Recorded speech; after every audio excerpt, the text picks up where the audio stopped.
नमस्कार साथियों, स्वागत है आप सभी का गोल्डी ऑनलाइन क्लासेज में। मैं हूं मिथिलेश कुमार। आज हम लोग कक्षा 10 की एक पुस्तक है, SCRT बिहार बोर्ड की पुस्तक है लोकतांत्रिक राजनीति। इसका हम लोग आज नेक्स्ट चैप्टर का MCQs लगाएंगे।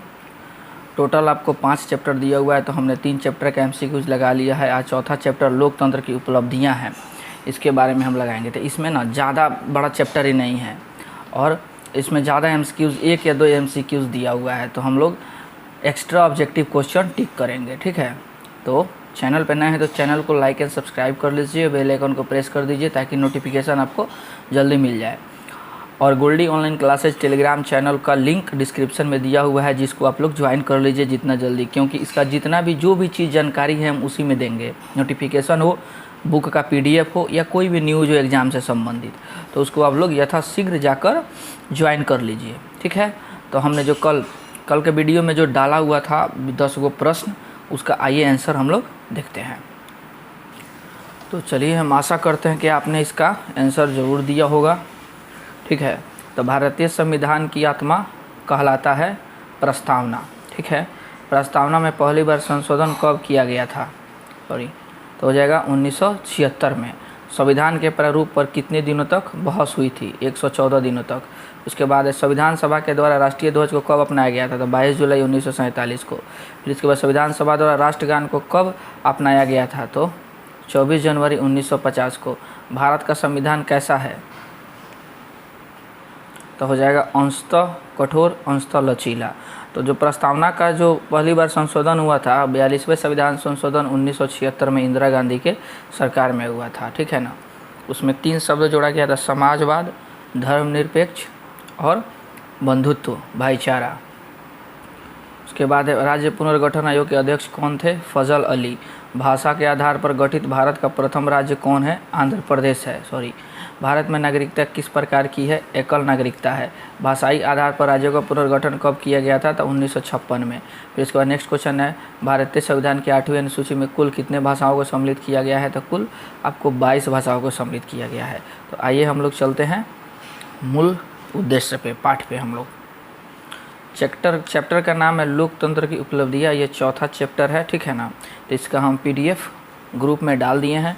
आप लोग कम से कम 2 बार उस PDF को रीड कीजिएगा अच्छा से, और बुक होगा तो बुक में लाइन बाय लाइन करके इसको पढ़िएगा। उसके बाद MCQs टिक कीजिएगा। पहला पॉइंट है, क्या लोकतंत्र अपने उद्देश्यों को प्राप्त कर रहा है? यानी कि मेनली लोकतंत्र के अच्छाई बुराई का इसमें चर्चा किया गया है। क्या लोकतंत्र उत्तरदायी एवं वैध शासन है?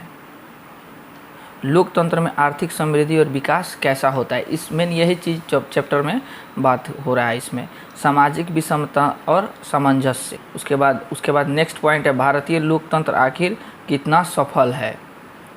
उसके बाद है भारतीय लोकतंत्र के सफलता के मूल तत्व। बस, ज़्यादा बड़ा चैप्टर नहीं है।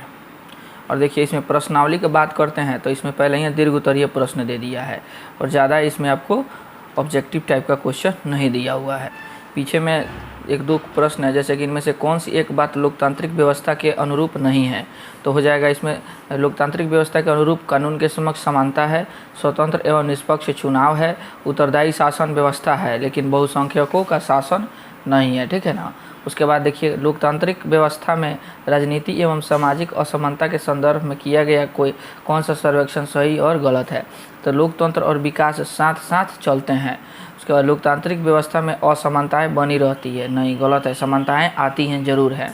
तानाशाही में असमानताएं नहीं आती हैं, गलत बात है। तानाशाही में असमानताएं ही आती है। तानाशाही व्यवस्था लोकतंत्र से बेहतर सिद्ध हुई है, गलत बात है। ठीक है ना। तो आइए हम लोग कुछ नेक्स्ट एक्स्ट्रा क्वेश्चन, लगभग 50 प्रश्न होगा, उसको हम लोग देखते हैं। उसमें पूरा डिटो क्लियर हो जाएगा क्या पूछ रहा है। लोकतंत्र की उपलब्धियाँ। पहला प्रश्न है, तानाशाही व्यवस्था के बारे में कौन सा कथन सही है? तो जनता जबरन संतुष्ट रहती है और जनता की लोकतंत्र में रुचि नहीं होती है। तो दोनों होगा, ऑप्शन इसका C होगा। भारत में लोकतंत्र की सफलता के लिए सर्वप्रथम आवश्यक क्या है? तो जनता का शिक्षित होना आवश्यक है, इस ऑप्शन में जो दिया गया है उसको लेकर। नेक्स्ट प्रश्न है, निम्नलिखित में कौन सा कथन सही है? तो हो जाएगा इसका लोकतंत्र को कई प्रक्रियाओं से गुजरना पड़ता है। लोकतंत्र में न्याय व विकास की विकास धीमी होती है। तो दोनों बात सही है। लोकतांत्रिक व्यवस्थाओं में निम्नलिखित में से किन मुद्दों पर सफलता पाई है? तो राजनीतिक असमानता को समाप्त कर दिया गया है, नहीं समाप्त हुआ है। लोगों के बीच टकराव समाप्त कर दिया गया है, यो अभी पूरा तरह से नहीं समाप्त हुआ है। बहुमत समूह और अल्प समूह के साथ एक साथ व्यवहार किया जाता है। समाज की आखिरी पंक्ति में खड़े लोगों के बीच आर्थिक पैमाना को कम कर दिया है। ये बात सही है। इनमें से कौन सी एक बात लोकतांत्रिक व्यवस्थाओं के अनुरूप नहीं है? तो हो जाएगा ये सब सही है, बहुसंख्यकों का शासन इसका हो जाएगा। नेक्स्ट प्रश्न है, आज दुनिया के लगभग कितने देशों में लोकतंत्र किसी न किसी रूप में विद्यमान है? तो लगभग 100। भारत में लोकतंत्र का इतिहास कितने वर्षों का रहा है? तो हो जाएगा भारत में लोकतंत्र का इतिहास लगभग 60 वर्ष का रहा है, या लगभग 60 या 74 70 से 74 वर्ष हम लोग मान सकते हैं इसको, ठीक है। लेकिन प्राचीन काल में देखा जाए तो लिच्छवी में हमारा लिच्छवी गणराज्य में बहुमत के आधार पर शासन होता था। नेक्स्ट क्वेश्चन, निम्नलिखित में से कौन सी व्यवस्था उत्तरदायी एवं वैध है? तो लोकतांत्रिक व्यवस्था है। नेक्स्ट क्वेश्चन है, निम्नलिखित में से किस व्यवस्था में चुनाव नियमित रूप से होता है? तो लोकतांत्रिक व्यवस्था में नियमित रूप से चुनाव होता है। ये सब इसकी उपलब्धियां हैं। लोकतंत्र होता है जनता के प्रति उत्तरदायी होता है। भारतीय संविधान के बारे में इनमें से कौन सा कथन सही है? यह धर्म के आधार पर भेदभाव की मनाही करता है। यह एक धर्म को राजकीय धर्म मानता है। गलत बात है। लोगों को कोई भी धर्म मानने की आज़ादी नहीं देता है, सब धर्म मानिए आप। महिलाओं को मतदान का अधिकार का अभाव है। गलत बात है। एक आंसर इसका ए सही है। यह धर्म के आधार पर भेदभाव को मनाही करता है। नेक्स्ट क्वेश्चन है, लोकतंत्र टाइपिंग मिस्टेक है, सेव करते समय ना हो जाता है वो सब। संबंधित निम्न कथनों में से कौन सा कथन सही नहीं है? तो व्यक्ति की गरिमा के मार्ग में अवरोध उत्पन्न करता है। लोकतंत्र सामाजिक संघर्षों को टालने संभालने का तरीका देता है। उसके बाद से नागरिकों में समानता को बढ़ावा देता है। गलतियों को सुधारने की गुंजाइश होती है। ये सब लोकतंत्र का है। लेकिन ऑप्शन ए जो है अवरोध नहीं, प्रस्तावना में दिया है गरिमापूर्ण जीवन जीने का अधिकार दिया जाएगा, मौलिक अधिकार में भी है। लोकतंत्र, इसका आंसर ऑप्शन ए हो जाएगा। लोकतंत्र के परिणामों के संदर्भ में सही कथन कौन सा है? लोकतंत्र में किसी प्रकार के टकराव की संभावना नहीं होती है। लोकतंत्र अपने नागरिकों के बीच आर्थिक असमानताएं खत्म करने में पूर्णतः असमर्थ है। और लोकतंत्र विविधताओं में सामंजस्य लाने में समर्थ है। गरीब देशों के विकास के लिए तानाशाही चाहिए। बात तो ये हो जाएगा ऑप्शन इसका सी, लोकतंत्र विविधताओं में सामंजस्य लाने में समर्थ है। नेक्स्ट है, लोकतांत्रिक शासन व्यवस्था के संदर्भ में कौन सा कथन सही है? यह आर्थिक असमानता का अभाव है। निर्णय लेने में देर परंतु सही निर्णय लेने की संभावना है। लोगों के बीच टकराव का अभाव। गलत बात है।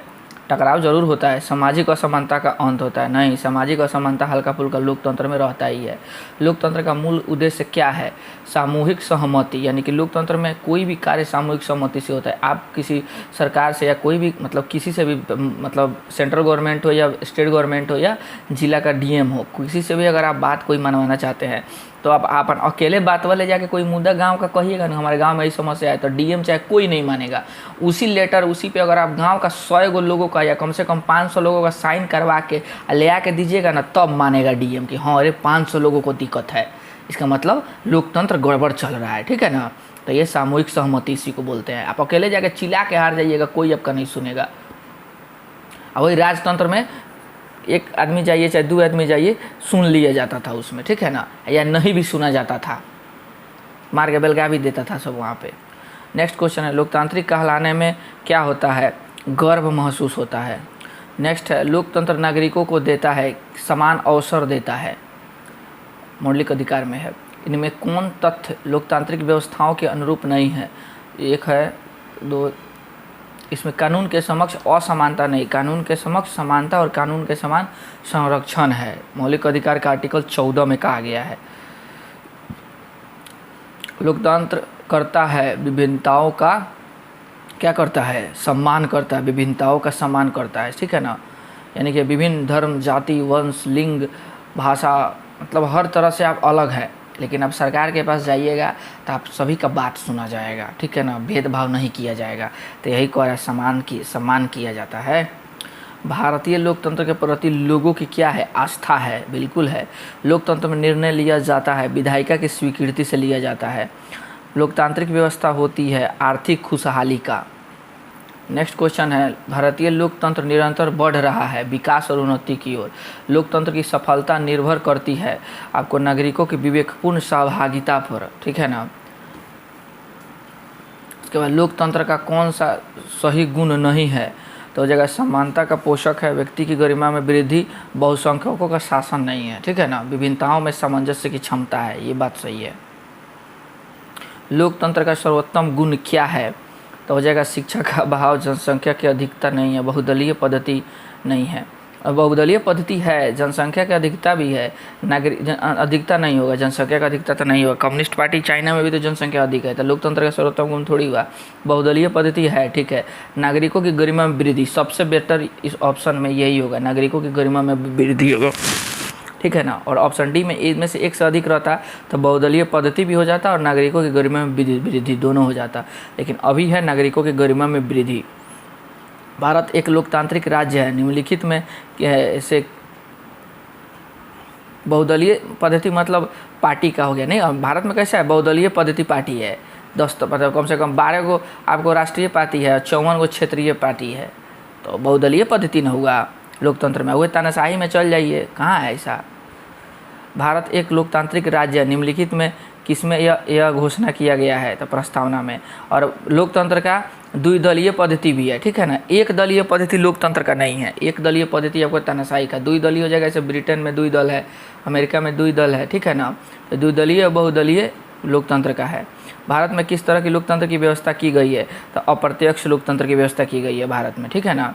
भारत में अप्रत्यक्ष लोकतंत्र की व्यवस्था, यानी प्रत्यक्ष लोकतंत्र कहाँ है, आपको स्विट्जरलैंड में है, और अप्रत्यक्ष हो जाएगा हम लोग में हो जाएगा, यानी कि हम लोग डायरेक्ट शासन थोड़ी करते हैं जाकर, हम लोग अपना प्रतिनिधि चुनकर विधायक और एमएलए या एमपी के रूप में जो भेजते हैं, और ये लोग जाके संसद में कानून बनाता है या हमारा बात वो लोग रखता है, यही ना होगा। हम लोग डायरेक्ट थोड़ी जाके बैठते हैं वहाँ पे, तो डायरेक्ट जाके बैठे वो प्रत्यक्ष, और किसी और से करवाए तो अप्रत्यक्ष हो जाएगा, ठीक है ना। कोई भी कार्य, हमारा पंचायती राज जो व्यवस्था है ना, ग्रामीण स्तर पे या राज्य नगरीय स्तर पे, मैंने जो पंचायती राज व्यवस्था जो है उसमें प्रत्यक्ष लोकतंत्र का बात देखा जाता है, ठीक है ना।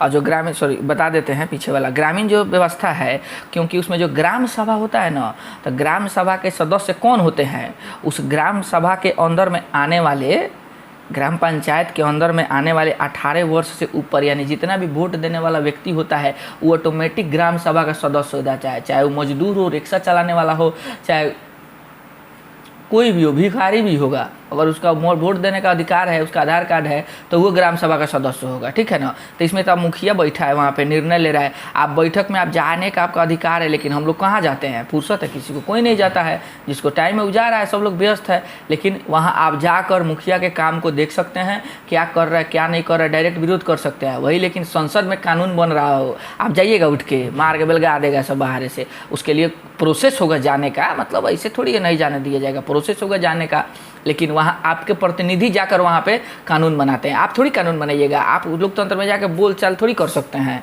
एमएलए या एमपी या सांसद जो करते हैं। अब वही ग्राम पंचायत में जाके ग्राम सभा का मीटिंग होगा, मुखिया बैठे हैं, वार्ड सदस्य बैठे हुए हैं, आप भी जाइएगा, आप भी मुखिया के कार्य को रोक सकते हैं, बोलेंगे ना ये गलत बात है, ऐसा नहीं कीजिए। तो ये हो गया प्रत्यक्ष लोकतंत्र। भारत का जो शासन व्यवस्था है अप्रत्यक्ष लोकतंत्र है। स्वतंत्र भारत में पहली बार राज्यों का पुनर्गठन किया गया था 1956 में। लोकतांत्रिक व्यवस्था की केंद्र बिंदु होती है जनता। विश्व में लगभग कितने देशों में लोकतांत्रिक व्यवस्था है, लगभग 100 देशों में। लोकतंत्र की उपलब्धियों का सही मूल्यांकन किस प्रकार कर सकते हैं, एक उत्तरदायी शासन व्यवस्था, मतलब इस सब मूर्खों का सरकार तो ये है, समय और धन का अपव्यय है, विविधता का साम्राज्य है, लेकिन एक उत्तरदायी शासन व्यवस्था से हम सही मूल्यांकन कर सकते हैं। किस आधार पर लोकतंत्र को सर्वोत्तम शासन कहते हैं, तो हो जाएगा जनमत पर आधारित। लोकतांत्रिक देशों में फैसले और निर्णय किसके द्वारा लिए जाते हैं, तो जनप्रतिनिधियों द्वारा। वही जो आप भेजते हैं, अफसर थोड़ी लेता है, राजनीतिक नेता द्वारा भी नहीं लेता है, बुद्धिजीवों। राजनीतिक नेता कौन हो गया, कोई भी होगा, जो चुनाव हारा हुआ है वो तो राजनीतिक नेता है, लेकिन जो जनप्रतिनिधि हो, जो जीत कर जो जाता है, निर्वाचित होकर, उसको जनप्रतिनिधि, वह जाकर उसमें जो जीता हुआ है वही निर्णय लेता है संसद में या विधानसभा में। लोकतंत्र के बारे में कौन सा कथन सत्य है, निर्णय में देरी परंतु सर्वोत्तम फैसला होता है, ठीक है ना। एक उत्तरदायी एवं वैध शासन क्या है, लोकतंत्र है। देश में निष्पक्ष चुनाव कराने की जिम्मेदारी किसके ऊपर है, चुनाव आयोग के ऊपर है। किस प्रकार की शासन व्यवस्था में फैसले लेने में विलम्ब होता है, तो हो जाएगा तानाशाही। एक आप लोग थोड़ा सा एडजस्ट कीजिएगा। थोड़ा सा आज गर्मी बहुत ज़्यादा हो गया है, तो साइड से घर घर घर आवाज़ आ रहा होगा तो उसको थोड़ा आप लोग इग्नोर कर सकते हैं, क्योंकि गर्मी बहुत है, पसीना निकल रहा है, फिर भी हम वीडियो बना रहे हैं। किस प्रकार की शासन व्यवस्था में फैसले लेने में विलम्ब होता है? तानाशाही में होता है। कौन सी लोकतंत्र की सफलता के लिए सबसे आवश्यक है? तो मजबूत जनमत होना चाहिए।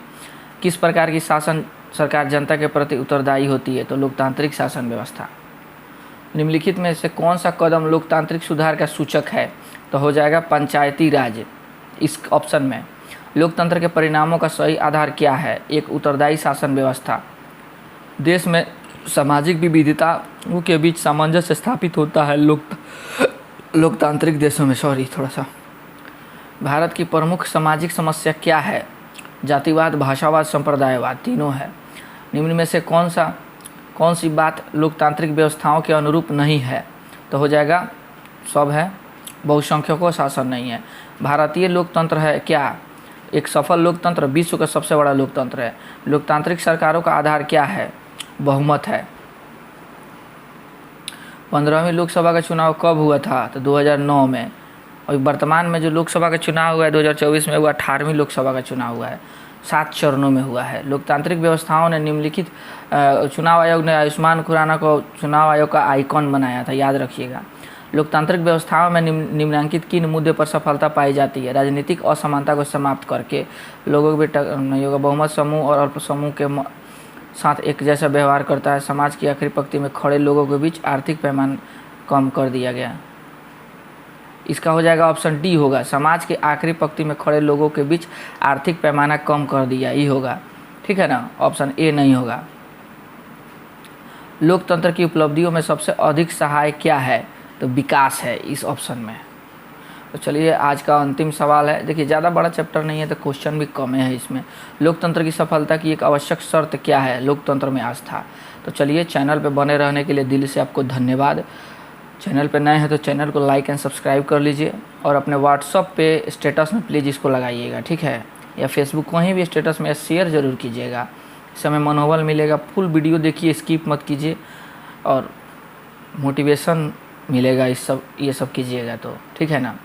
तो आइए, जो हम कल क्वेश्चन दिए थे तो उसका आंसर बता दिए हैं। एक्स्ट्रा 5 का क्वेश्चन आज देते हैं, उसका कमेंट में ज़रूर आंसर आप लोग दीजिएगा। तो छठा प्रश्न है, मूल संविधान के 8वीं अनुसूची में कुल कितनी भाषा सम्मिलित है? ठीक है ना। उसके बाद किस संविधान संशोधन के द्वारा नागालैंड को राज्य बनाया गया था? किस संविधान संशोधन के द्वारा गोवा को पूर्ण राज्य का दर्जा दिया गया था? ठीक है ना। उसके बाद नागरिकता से संबंधित कानून किस देश के संविधान से लिया गया है? 9वां प्रश्न। 10वां प्रश्न है, भारतीय संविधान की संघीय व्यवस्था किस देश के संविधान से लिया गया है? ठीक है। उसके बाद सिंधी भाषा को किस संविधान संशोधन के द्वारा 8वीं अनुसूची में जोड़ा गया था? उसके बाद से नागरिकता किस सूची का विषय है? उसके बाद से अंतिम प्रश्न है आपको, नागरिकता से संबंधित कानून का प्रावधान संविधान के किस भाग में किया गया है? तो इतना सवाल का आंसर आप लोग प्लीज़ कमेंट बॉक्स में दीजिएगा, इससे हमें लगेगा कि आप लोग का तैयारी अच्छा चल रहा है, ठीक है ना। तो चलिए, मिलते हैं कल एक नए वीडियो में, नेक्स्ट चैप्टर में। तब तक के लिए अलविदा। Thank you. जय हिंद।